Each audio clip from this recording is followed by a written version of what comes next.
Saturday, November 12th. I'm Abby Huntsman. We start with a Fox News alert. A protester shot chaos on the streets. People stepping up their violence in protest of the election. Breaking details just coming in this morning. And President-elect Donald Trump unveiling his official transition team led by, well, the person may surprise you. And we'll tell you why Chris Christie is stepping back and what we can expect in the days and weeks to come. That is right. It was a campaign promise that made crowds roar.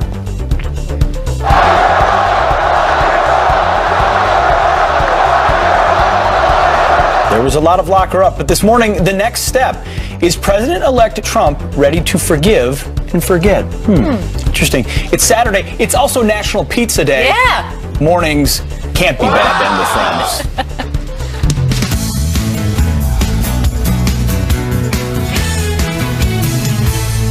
Oh, great. I was just going to start my diet. Crying out loud. It's always There's never a convenient time to start. No, never. Where's the pizza? Saturday You know morning, what? everyone. Welcome We always to like Fox to and say, Friends. Clayton, we celebrate everything on the show. Every food-related holiday, ice cream, National Cotton Candy Day, it doesn't matter. We're Fox and Friends. Are we going to have pizza on the show? I think so. Or should we call and order some We're now? gonna have Are they some. even open? I guess we're in New York City. Anybody who's listening that wants to bring pizza, we will eat it. We'll take it. And everyone knows New York pizza is fantastic. But let's talk some politics this morning because some breaking news overnight on the Trump transition team. Everyone looking to see exactly who was going to lead the Trump transition effort. And we had heard that it was going to be New Jersey Governor Chris Christie, but that has now changed. That's right. Now his vice presidential pick, Mike Pence, is going to be heading up this transition Along with team. a lot of the members of the Trump family. You know, Mark McKinnon, who has been following this election very closely with his show, The Circus, he was on Fox News last night. And here's what he said about it. He said, don't read too much into this. Take a listen. I think that there's a lot of signs of President-elect Trump reaching across the aisle, reaching to some steady hands that have been around Washington.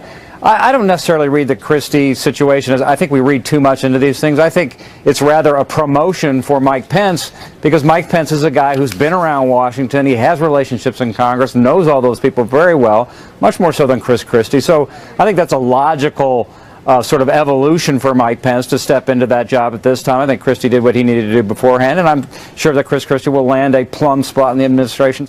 Yeah, I think that's a fair point. A promotion of Pence, D.C. experience. He's a conservative. Conservatives are going to trust him.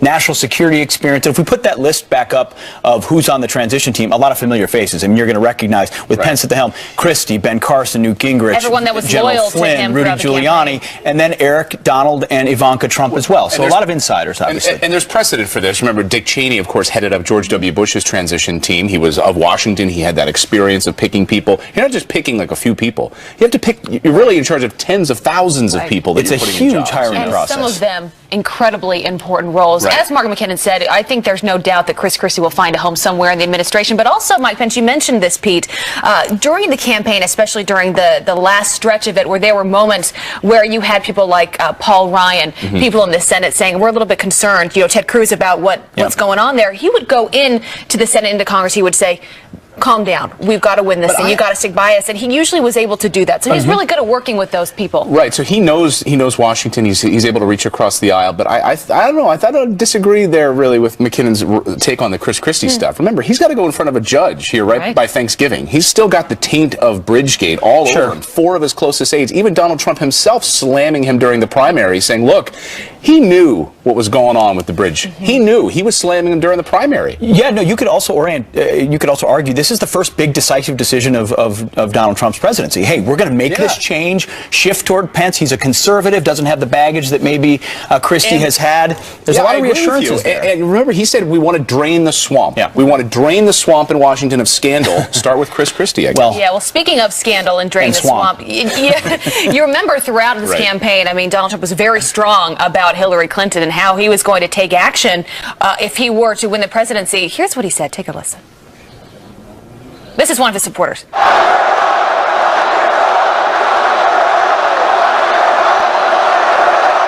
So this is one of his millions of supporters. Many say lock her up. No, every rally. Remember, every rally, lock her up, lock her up. Then you had a second presidential debate. He in response to questions said maybe she needs to go to jail. I mean, and talked about appointing a special prosecutor. But just yesterday, there's new speculation that that may not be the case. That he may walk back from that a little bit, dismissing talk of a special prosecutor to investigate. He didn't say no. He just said, and I think it's a great quote. Yeah, it's not something I've given a lot of thought of because I want to solve healthcare, jobs, border control and tax reform. got If more you have important things limited to do. political capital, maybe you spend it on but here's the something thing Maybe else. these phone calls that he's had over the past few days. So he sat down with 90 minutes with President Obama. And maybe President Obama behind closed doors says, you know, if you're going to go that route, I have the power of the pardon. So maybe you just don't want to waste your time with that. He had a nice sit down with President Barack Obama, but he also, as you said, talked to Hillary Clinton and had some nice things to say. Listen to this. Hillary called, and it was a lovely call, and it was a tough call for her. I mean, I can imagine. Tougher for her than it would have been for me, and for me it would have been very, very difficult. She couldn't have been nicer. She just said, "Congratulations, Donald. Well done." And I said, "I want to thank you very much. You were a great competitor." She's very strong and very smart.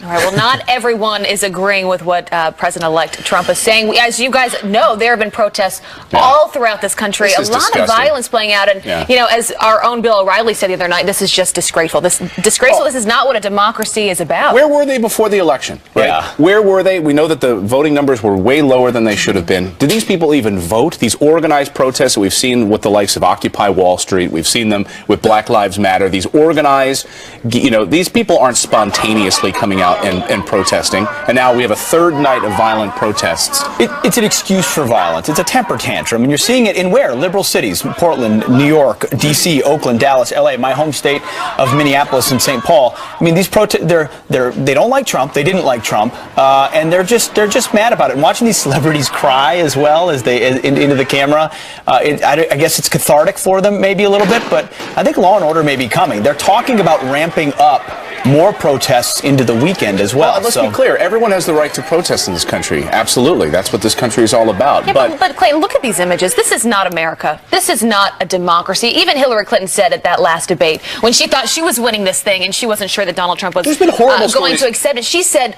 we live in a democracy. You respect whatever the voters decide. And I will give her credit. She has come out since losing this race, and she has been graceful. She has been saying we need to come together. This is a time where, you know, we need to support the person who was elected. Do you think, though, that we need to hear more from Hillary? That we need to hear President Obama say, look, let's turn the page. Yes. Let's give this leader a chance right now. And these protests, they've got to stop. We've got to, you know, tamp down this violence. Well, what about a joint statement? Some have suggested that maybe Obama and Trump could come out together and say, hey, we understand the right to protest, that this is our country, but doesn't make that right, doesn't make what they're doing right. If you're looting, if you're blocking traffic, if you're doing these things illegally, at some point, we are a country of laws. You have to enforce those. So you can't just say, it's my right to break the law in perpetuity because I didn't like the election where the winner won, you could say eventually 300 electoral votes.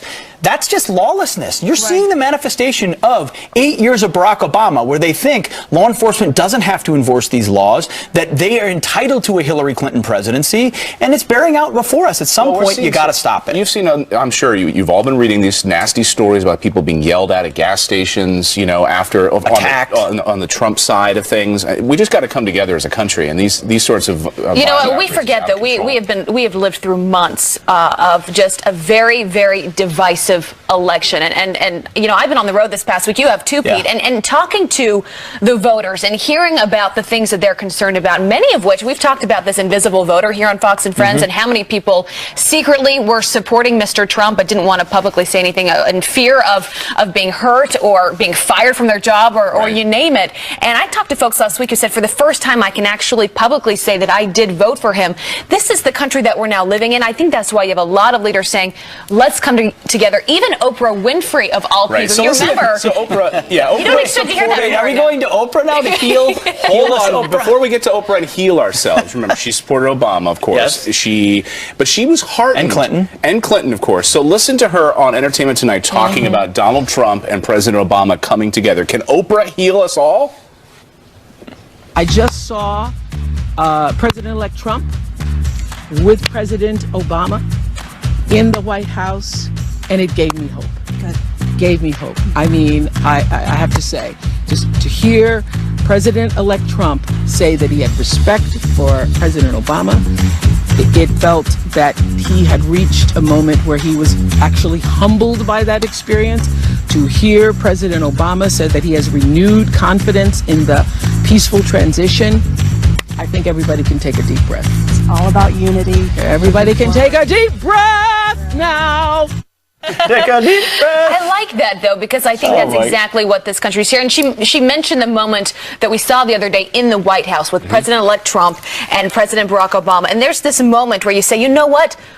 Above all else, above parties, we are a country. And this is a time when it has been so divisive where we need to come together, we need to heal, and we need to start moving forward and start to make lives better in this country. And that should be the focus. So I give her kudos Of for coming course, out but saying at the that. same time, let's point out the hypocrisy of the tolerant left. Remember all those violent protests in 2008? They were super violent against Barack Obama all over the country. Oh, wait, they didn't happen because the right accepted the fact that Barack Obama had won. There is an intolerance and a hypocrisy to the American left. They will not accept the people and the people's voice. I think we have to point that out But to while be fair, we heal there were at the same time. there was some on the right that never believed that he was actually president. Let's be honest about that.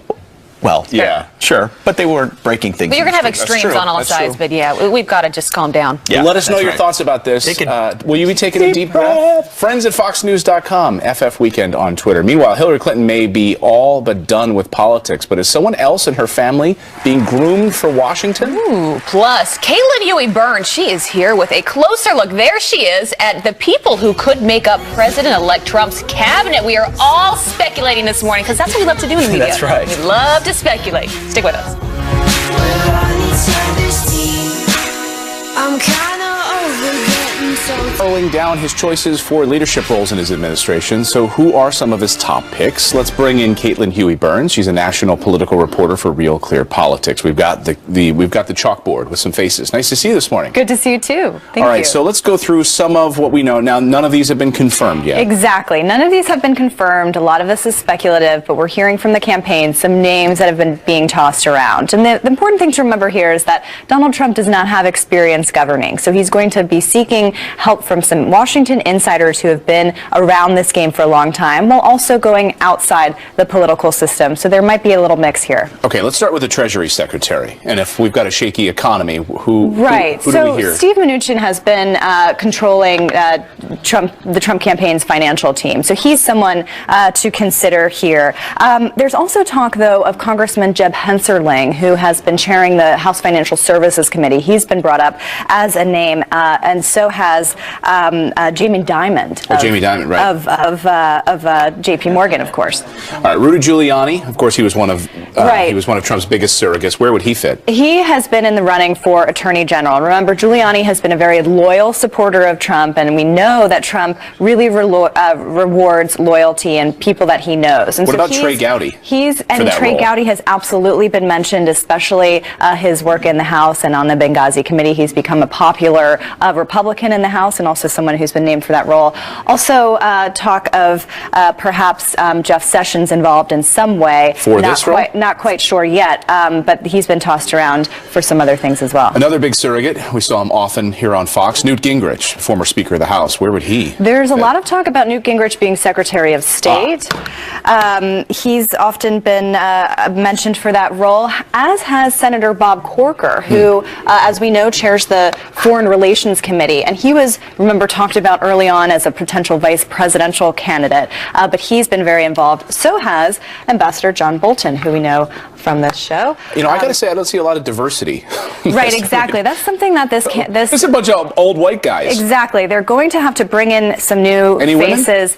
Sarah Palin has Sarah been Palin. Now, I saw this the other day, and I think a about- lot of people thought, really? Is this for She's real? been Or is talked this an internet about meme? as Interior Secretary. There have been other names tossed around, but she's been wanting a job in this administration. She's made clear. It's not clear, though, whether she will be picked. So, Interior Secretary, what does that do? National Park Service? Right, exactly, and so that could fit her. The position that I'm looking most closely at, and I think is one of the most important decisions the president makes, is Chief of Staff. This is someone who has One of the most president's important ear. roles. One of the most important roles. It's very behind the scenes, and a lot of people don't really know, don't really focus on that. But this is someone who's going to be key in running the president's schedule, making those relationships with Congress.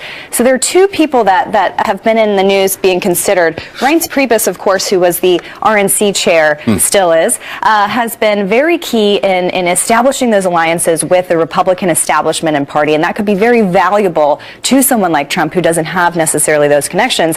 However, there's also talk of Steve Bannon, who was his campaign From Breitbart chairman News. of Breitbart News, and that would be an extremely controversial pick, and that would signal that he's not very interested in unifying the party and unifying both parties and establishing some kind of peace and calm on Capitol Hill. Yeah. Do you think that's going to happen? It would it would be very surprising. But we know that he's been very close to Trump, has been advising him throughout this campaign. I think Reince Priebus is someone that everybody in Washington kind of hopes he goes towards. Somebody else we saw, and obviously he ran against him, but then he came out supporting him, and he was a pretty vocal supporter, was Governor Mike Huckabee. Yeah, there's some talk about Huckabee being Commerce Secretary. Of course, Huckabee was a former governor, also ran for president a few times. He's been talked about. What about Kellyanne Conway? So Kellyanne Conway is someone I envision more in a communications role. Remember, she was the campaign chair. She ran the campaign, but she was very much the messenger and the face of the campaign. So somewhere, maybe not in the cabinet, but somewhere perhaps as communications director, secretary, really being in charge of the message and controlling that message, I think would be a good role for her. Ben Carson has been talked about perhaps as Health and Human Services Secretary, or there's even been talk of him as Secretary of Education. And I would just move him down to this role because that's been talked about most likely, although Trump and other Republicans have talked about diminishing the role of the education department. So we'll see. And finally, Chris Christie, I mean, you know, if you want to drain the swamp in Washington, you've been talking about that as Trump has, and now we know that he's not heading up his transition team. Is he out? Right. I think it would be very controversial to bring Christie into this administration, given everything that's going on, that has been going on with Bridgegate. Trump ran against a scandal in the White House, and it would be very difficult for him to bring someone in. Governor Rick Scott has been talked about for Health and Human Services before. And, you know, we still have Michael Flynn as perhaps Defense Secretary. All right, coming up, playing